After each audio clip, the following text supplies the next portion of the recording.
Châtiment de l'orgueil.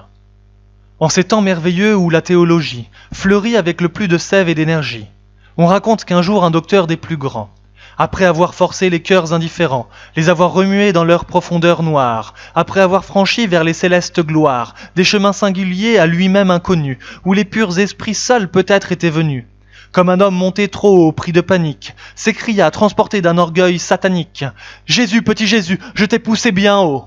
Mais si j'avais voulu t'attaquer au défaut, de l'armure ta honte égalerait ta gloire, et tu ne serais plus qu'un fœtus dérisoire. Immédiatement sa raison s'en alla. L'éclat de ce soleil d'un crêpe se voila. Tout le chaos roula dans cette intelligence, temple autrefois vivant, plein d'ordre et d'opulence, sous les plafonds duquel tant de pompe avait lui. Le silence et la nuit s'installèrent en lui, comme dans un caveau dont la clé est perdue. Dès lors il fut semblable aux bêtes de la rue. Et quand il s'en allait sans rien voir, à travers les champs sans distinguer les étés des hivers. Sale, inutile et laid comme une chose usée, il faisait des enfants la joie et la risée. La beauté. Je suis belle, ô mortelle, comme un rêve de pierre, et mon sein, où chacun s'est meurtri tour à tour, est fait pour inspirer au poète un amour, éternel et muet ainsi que la matière. Je trône dans l'azur comme un sphinx incompris, j'unis un cœur de neige à la blancheur des cygnes, je hais le mouvement qui déplace les lignes, et jamais je ne pleure et jamais je ne ris.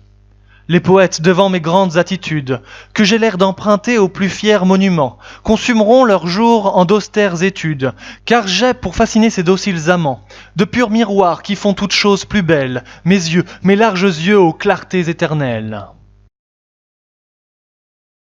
L'idéal. Ce ne seront jamais ces beautés de vignettes, produits avariés et nés d'un siècle vaurien, ces pieds à brodequins, ces doigts à castagnettes, qui sauront satisfaire un cœur comme le mien. Je laisse à Gavarni, poète d'éclorose, son troupeau gazouillant de beauté d'hôpital, car je ne puis trouver parmi ces pâles roses une fleur qui ressemble à mon rouge idéal.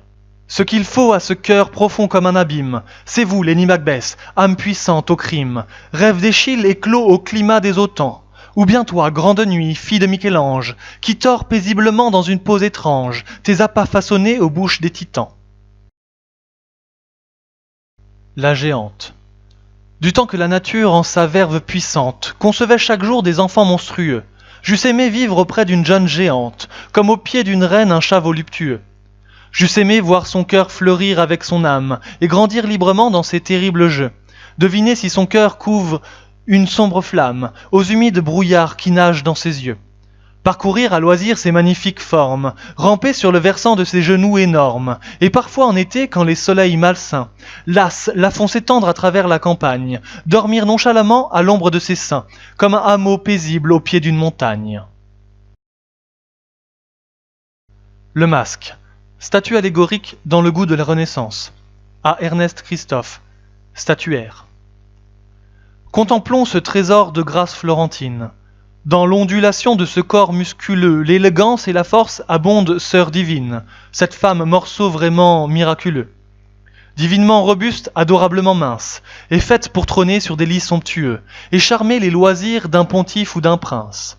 Aussi, vois ce souris fin et voluptueux, où la fatuité promène son extase.